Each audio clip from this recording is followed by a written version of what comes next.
हाँ तो नमस्कार दोस्तों, फिर से आपका मेरे YouTube channel study with Sunil Kumar पर स्वागत है। तो आज हम लोग बीपीएससी के प्रीवियस ईयर के पेपर का एनालिसिस करेंगे, क्योंकि आप लोग जानते हैं कि 12 फरवरी को जो है बीपीएससी 68वीं की पीटी होने वाली है। उसके अलावा बिहार एसएससी सीजीएल का जो परीक्षा रद्द हुआ है, उसका भी परीक्षा जो है आपका उसी के लगभग यानी 45 दिन के अंदर जो है आयोजित हो जाएगी। तो इसी को देखते हुए बहुत सारे विद्यार्थियों का मैसेज आया कि सर जो है आप प्रीवियस ईयर के प्रैक्टिस सेट को जो है स्टार्ट करें। तो हम प्रतिदिन आप लोग के लिए जो है प्रीवियस ईयर के प्रैक्टिस सेट को यानी बीपीएससी हो या बिहार एसएससी हो, इसके प्रीवियस ईयर के जितने भी क्वेश्चन पेपर हैं उस सभी का हम लोग एनालिसिस करेंगे। इसी के अंतर्गत आज हम लोग बीपीएससी, आप देख सकते हैं बीपीएससी बाल विकास परियोजना पदाधिकारी, इसको सीडीपीओ जिसको हम लोग बोलते हैं, उसकी पीटी परीक्षा जो 15/5/2022 को आयोजित कराई गई थी, उसी का हम लोग प्रश्न पत्र का जो है एनालिसिस करेंगे। तो चलते हैं हम लोग इसके प्रश्न पत्रों को एनालिसिस करते हैं। और यदि आप इस पीडीएफ को पाना चाहते हैं तो आप हमारे टेलीग्राम चैनल को ज्वाइन कर लीजिए। टेलीग्राम चैनल का लिंक जो है डिस्क्रिप्शन में मिल जाएगा, वहाँ पर आपको ये पीडीएफ जो है मिल जाएंगे। और आप बीपीएससी या बिहार एसएससी के प्रीवियस ईयर के जितने भी सारे क्वेश्चन का एनालिसिस है उसको देखना चाहते हैं तो आप हमारे चैनल के प्लेलिस्ट सेक्शन में जाइए। वहाँ पर बिहार सचिवालय सहायक नाम से एक प्लेलिस्ट बना हुआ है और एक जो है बीपीएससी बिहार लोक सेवा आयोग नाम से प्लेलिस्ट बना हुआ है। तो चलते हैं, प्रश्नों को हम लोग स्टार्ट न करते हैं तो हम लोग 10 से 15 मिनट में जो है 100 से 150 प्रश्नों का जो है एनालिसिस करेंगे। प्रथम प्रश्न आप देख सकते हैं, बिहार में कानून द्वारा गोवध किस वर्ष प्रतिबंधित किया गया। तो बिहार में जो है कानून बनाकर गोवध को 1955 में जो है प्रतिबंधित रेस्ट्रिक्टेड कर दिया गया। कौन 2 बार बिहार के राज्यपाल रहे हैं। तो अरुलाक उर रहमान किदवई, उर रहमान किदवई जो हैं ये बिहार के 2 बार राज्यपाल रह चुके हैं। बिहार के प्रथम गैर कांग्रेसी मुख्यमंत्री कौन थे। तो महामाया प्रसाद सिन्हा, महामाया प्रसाद सिन्हा बिहार के प्रथम गैर कांग्रेसी मुख्यमंत्री थे। नेक्स्ट प्रश्न है कि इंडियन इकोनॉमिक क्राइसिस पुस्तक किसने लिखी। तो सीटी कुरियन के द्वारा लिखी गई पुस्तक है और पुस्तक का नाम क्या है, इंडियन इकोनॉमिक क्राइसिस। तो इंडियन इकोनॉमिक क्राइसिस पुस्तक के लेखक कौन है, सीटी कुरियन।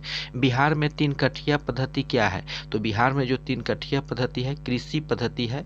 आप लोग चंपारण सत्याग्रह 1917 में चंपारण में हुआ था, आप लोग जानते होंगे। वहाँ पर 3 कठिया प्रणाली प्रचलित थी, यानी 3/20, 20 कट्ठे में 3 कट्ठे की खेती जो है नील की खेती करनी होती थी। नेक्स्ट प्रश्न है कि बिहार में सतत विकास के लिए राज्य सरकार द्वारा 7 निश्चय योजना अभियान कब शुरू किया गया था। तो बिहार में जो है सतत विकास के लिए राज्य सरकार द्वारा 7 निश्चय योजना जो है 2015 में शुरू की गई थी। 2015 में 7 निश्चय योजना शुरू किया गया था। हालांकि अब 7 निश्चय योजना 2.0 भी स्टार्ट हो चुका है।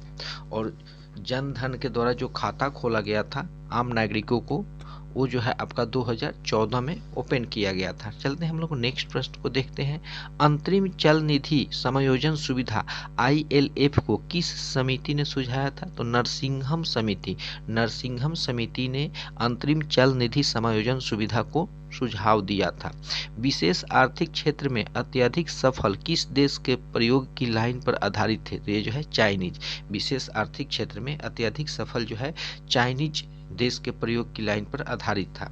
नेक्स्ट है कि विश्व व्यापार संगठन WTO, जिसको हम लोग वर्ल्ड ट्रेड ऑर्गेनाइजेशन कहते हैं, इसमें भारत कब शामिल हुआ। तो WTO में भारत जो है 1995 में शामिल हुआ। हालांकि WTO का स्थापना 1995 में हुआ था, उसी समय भारत जो है उसका मेंबर सदस्य बना था। नेक्स्ट है कि संशोधित मूल्य वर्धित कर, जिसको हम लोग मोड वैट, ये किससे संबंधित है। तो संशोधित मूल्य वर्धित कर मोड वोट जो है ये आपका मोड वैट उत्पाद कर से संबंधित है। किससे संबंधित है, उत्पाद कर से। रैयत बारी व्यवस्था सबसे पहले कहाँ शुरू की गई। तो रैयत बारी महलवारी ये जो व्यवस्था थी, इसमें रैयत और एक जो था आपका रैयत बारी था, महलवारी था, जमींदारी प्रथा था। जिसमें रैयत बारी में जो थे रैयत यानी किसान जो थे भूमि का मालिक होते थे, ये कहाँ सबसे पहले स्टार्ट हुआ। तो तमिलनाडु में, तमिलनाडु में स्टार्ट हुआ था। नेक्स्ट है नेफेड, एक कैसा संगठन है? तो नेफेड जो है आपका सहकारी संगठन है। नेफेड क्या है? सहकारी संगठन है। आय की असमानता किससे मापी जाती है? तो गिनी लॉरेंज अनुपात द्वारा। आय की असमानता जो है गिनी लॉरेंज अनुपात द्वारा मापी जाती है।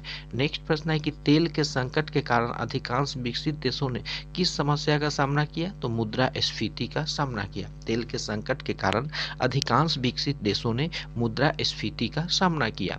1945-46 ईस्वी में दिल्ली में हुए INA मुकदमे के पक्ष में हुए वकील कौन थे? तो भूलाभाई देसाई। भूलाभाई देसाई जो थे एडवोकेट के रूप में थे। बिहार के किस नेता ने हम्मोड कमीशन के समक्ष रांची में प्रस्तुत होकर दलितों के लिए मताधिकार की मांग रखी थी? तो बाबू जगजीवन राम। बाबू जगजीवन राम। नेक्स्ट प्रश्न है कि किसने बक्सर के युद्ध के तुरंत बाद अंग्रेजों के विरुद्ध बिहार में विद्रोह की शुरुआत की थी? तो महाराजा फतेह बहादुर शाही। तो महाराज फतेह बहादुर शाही ने बक्सर के युद्ध के तुरंत बाद अंग्रेजों के विरुद्ध बिहार में विद्रोह की शुरुआत की थी। भारत छोड़ो आंदोलन के दौरान पटना के 7 शहीद कहे जाने वाले व्यक्तियों में कौन BN कॉलेज का विद्यार्थी था? तो जगपति कुमार जो थे ये पटना के BN कॉलेज के विद्यार्थी थे। किसने उलगुलान आंदोलन आरंभ किया? तो उलगुलान आंदोलन जो है बिरसा मुंडा के द्वारा शुरू किया गया था। कौन एका आंदोलन के लिए जिम्मेदार था? तो एका आंदोलन के लिए जिम्मेदार जो था अवध के नवाब। अवध के नवाब जो थे एका आंदोलन के लिए जिम्मेदार थे। किस वायसराय को अंडमान द्वीप समूह पर छुरा मारकर मौत का घाट उतार दिया गया था?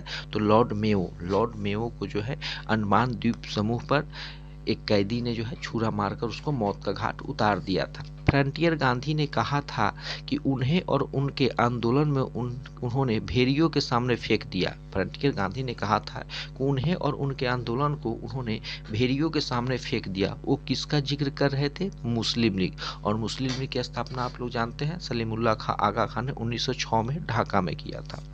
मुख्य खालसा दीवान ने किसको गिरे हुए सिख और अपराधी के रूप में घोषित किया था? तो गदर पार्टी के क्रांतिकारी को। गदर पार्टी के क्रांतिकारी को।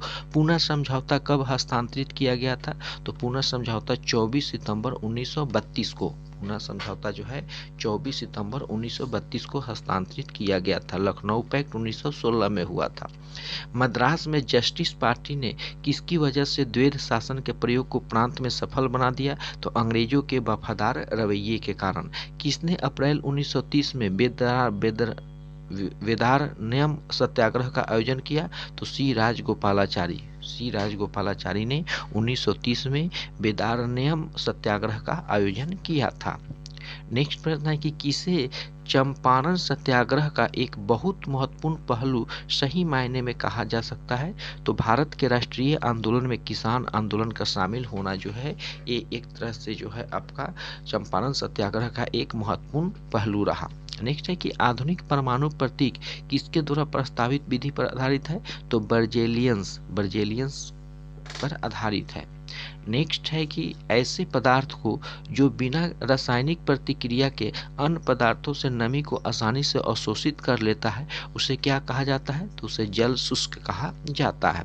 कार्बन मोनोऑक्साइड से प्रदूषित वायु में सांस लेना खतरनाक क्यों है? क्योंकि CO हीमोग्लोबिन के साथ संयोजन करता है। नेक्स्ट प्रश्न है कि किसके अभ्यास से जानवरों के क्लोन तैयार किए जाते हैं? तो जैव प्रौद्योगिकी बायोटेक्नोलॉजी। कौन आम के पौधे और बंदर दोनों कोशिकाओं में पाया जाता है? तो कोशिका झिल्ली जो है आपके आम के पौधे में भी और बंदर दोनों में पाए जाते हैं। कौन मांसपेशी को हड्डी से जोड़ता है? तो कंडरा। कंडरा जो है मांसपेशी को हड्डी से जोड़ता है। फूल का कौन सा भाग फल बनाता है? तो अंडाशय। अंडाशय जो है ये क्या बनाता है? फल बनाता है। द्विपद विज्ञान संबंधी नाम का उदाहरण क्या है? तो राना टाइग्रीना। संक्रामक रोगों का सबसे सामान्य वाहक क्या है? तो ये जो है आपके पक्षी हैं। विटामिन ए का सबसे अच्छा स्रोत क्या है? तो गाजर। गाजर में सबसे अधिक विटामिन ए मिलता है। कंधे पर पाया जाने वाला जोड़ और कहाँ पाया जाता है? नितंब में। कौन हमारे शरीर के तापमान को नियंत्रित करने के लिए सबसे अधिक सक्रिय रूप में काम करता है? तो जो त्वचा होता है वो सबसे अधिक सक्रिय रूप में काम करता है। खमीर का प्रयोग किसके उत्पादन के लिए किया जाता है? तो शराब के उत्पादन के लिए खमीर का उपयोग किया जाता है। 1 जिप्टो किसके बराबर होता है? 10 टू द 10⁻⁻21 के बराबर। पेंडुलम घड़ी की समय अवधि दोलन काल कितनी होती है? तो 2 सेकंड होती है। बैरोमीटर की ऊंचाई में अचानक वृद्धि क्या इंगित करती है? तो ये जो है शुष्क मौसम को इंगित करती है। नेक्स्ट प्रश्न है कि बहुत ठंड के मौसम में पानी का क्या जलीय जीवन को संरक्षित करने में मदद करता है? तो विस्तार। नाई की दुकान में 2 समतल दर्पण कैसे रखे जाते हैं? एक दूसरे के समानांतर रखे जाते हैं। बिल्ली की सुनने की अवधि का विस्तार कितना होता है? तो 45 हर्ट्ज से 64 किलो हर्ट्ज। पृथ्वी के चुंबकीय क्षेत्र में रखे गए दंड बार चुंबक जिसका उत्तरी ध्रुव भौगोलिक उत्तर दिशा की ओर स्थित है के चारों ओर उदासीन बिंदुओं की संख्या कितनी होती है? तो 2 होती है। नेक्स्ट है कि बड़े शोरूम और डिपार्टमेंटल स्टोर में इस्तेमाल किए जाने वाला विजिलेंस दर्पण कैसा होता है? तो ये उत्तल दर्पण होता है। एक सुचालक को दूसरे चार्ज किए गए चालक के पास लाकर बिना संपर्क बनाए गए चार्ज करने की प्रक्रिया क्या कहलाती है? तो प्रेरण कहलाती है। मिश्रण के विभिन्न द्रवीभूत घटकों को उपयुक्त पदार्थ का अधिशोषण द्वारा अलग करने की प्रक्रिया क्या कहलाती है? तो उसको आसवन प्रक्रिया कहा जाता है। वाटर गैस किसका मिश्रण होता है? तो ये कार्बन डाइऑक्साइड और हाइड्रोजन का मिश्रण होता है। नेक्स्ट है कि अक्रिस्टलीय कार्बन का शुद्धतम रूप क्या होता है? तो दीपक की जो कालिक है ये अक्रिस्टलीय कार्बन का शुद्धतम रूप होता है। किसके कारण से पानी एक उत्कृष्ट शीतलन का कारक है? उच्च विशिष्ट ऊष्मा के कारण। कोलाइड कण के आकार की सीमा क्या होती है? 10⁻⁻5 मीटर से 10⁻⁻7 मीटर। क्योंजी ओंकोजा इबेला विश्व की प्रथम महिला तथा अफ्रीका की प्रथम महिला जिसे विश्व व्यापार संगठन का अध्यक्ष नियुक्त किया गया, यह किस देश से संबंध रखती है? तो ये नाइजीरिया देश से संबंध रखती है। तालिबान ने अफगानिस्तान का नाम परिवर्तित करके क्या रखा है? तो इस्लामिक अमीरात ऑफ अफगानिस्तान। भारत में कोविशील्ड वैक्सीन के उत्पादन में कौन सी दवा कंपनी बायोटेक्नोलॉजी कंपनी करती है? तो serum institute of India private limited. CPI project क्या है? तो सीपीआई जो प्रोजेक्ट है आपका चीन पाकिस्तान आर्थिक गलियारा है। नेक्स्ट है कि 1971 के भारत पाक युद्ध में अनुकरणीय साहस के लिए बिहार के किस सैनिक को सर्वोच्च सम्मान परमवीर चक्र से सम्मानित किया गया? तो एल्बर्ट एक्का को। बिहार के किस व्यक्ति ने दादा साहब फाल्के पुरस्कार प्राप्त किया? तो अशोक कुमार ने। भारत के किस पत्रकार और मीडिया व्यक्तित्व ने बिहार मूल से हैं जो वर्ष 2019 का मैग्सेस पुरस्कार जीता? तो रवीश कुमार। बिहार के किस गरीब लड़की ने अपने समुदाय के लोगों को उत्थान के लिए किए गए उत्कृष्ट कार्यों के लिए विश्व महिलाओं के शिखर फाउंडेशन से women's creative in rural life award प्राप्त किया? छोटी कुमारी सिंह। नेक्स्ट है कि बिहार के किस व्यक्ति को भारत रत्न से सम्मानित किया गया है? तो डॉक्टर राजेंद्र प्रसाद को। नोबेल शांति पुरस्कार प्रदान करने का निर्णय कौन लेता है? तो नॉर्वे की नोबेल समिति। जवाहरलाल के बौद्धिक विकास में फरवरी 1927 में ब्रुसेल्स कांग्रेस में औपनिवेशिक दमन और साम्राज्यवाद के विरुद्ध उनकी सक्रिय भागीदारी के साथ एक मोड़ आया। ये शब्द किसने लिखा? तो एस गोपाल ने ये शब्द लिखे थे। नेक्स्ट है कि क्रिप्स के प्रस्ताव वास्तव में हमें कुछ नहीं दिया। यदि हम प्रस्तावों को स्वीकार करते हैं तो हमें भविष्य में पछताना पड़ता है। युद्ध ने भारत को अपनी स्वतंत्रता प्राप्त करने का अच्छा अवसर प्रदान किया। केवल एक वचन पर आधारित होने के कारण हमें इसे खोना नहीं चाहिए। यह शब्द किसने लिखा? तो सुभाष चंद्र बोस ने। नेक्स्ट प्रश्न है कि किस घटना ने ब्रिटिश प्रधानमंत्री क्लीमेंट एटली को सदमा पहुंचाया जिसने घोषणा की कि ब्रिटिश साम्राज्यवाद की इमारत को एक बड़ा झटका लगा? तो शाही भारतीय जल सेना का विद्रोह। नेक्स्ट है कि किसने स्वतंत्र भारत के प्रथम प्रधानमंत्री जवाहरलाल नेहरू का साहस और दूरदर्शिता को एक उत्कृष्ट नेता के रूप में अभिवादन किया? तो मौलाना अबुल कलाम आजाद। जागीर बांटने की फिरोज शाह तुगलक नीति कौन सी शक्ति थी? तो परंपरागत विशिष्ट वर्ग की समर्पण। नेक्स्ट प्रश्न है कि सेंट्रल विस्टा का पुनर्विकास प्रोजेक्ट क्या है? तो नई दिल्ली स्थित रायसीना हिल के समीप केंद्रीय प्रशासनिक क्षेत्र के पुनर्उद्धार के लिए चल रहे पुनर्विकास से संबंधित प्रोजेक्ट। सुशासन दिवस भारत के पूर्व प्रधानमंत्री अटल बिहारी वाजपेयी के जन्म दिवस पर प्रत्येक वर्ष किस तिथि को मनाया जाता है? तो 25 दिसंबर को। विश्व का सबसे ऊंचा रेलवे पुल किस नदी पर बना है? तो ये जो है आपका चेनाब नदी पर बना है। नेक्स्ट है कि राष्ट्रीय अन्न सुरक्षा अधिनियम के तहत एक राष्ट्र एक पेंशन स्कीम किसने शुरू किया था? तो रामविलास पासवान ने। मिशन इंद्रधनुष जिसे 2014 में शुरू किया गया इंटेंसिफाइड मिशन इंद्रधनुष 3.0 स्कीम किससे संबंधित है? तो प्रत्येक बच्चे तथा गर्भवती महिलाओं को टीकाकरण से। भारतीय पुरातत्व विभाग द्वारा किस राज्य में 900 वर्ष पुराने बौद्ध मठ का पता चला है? तो ये झारखंड में पता चला है।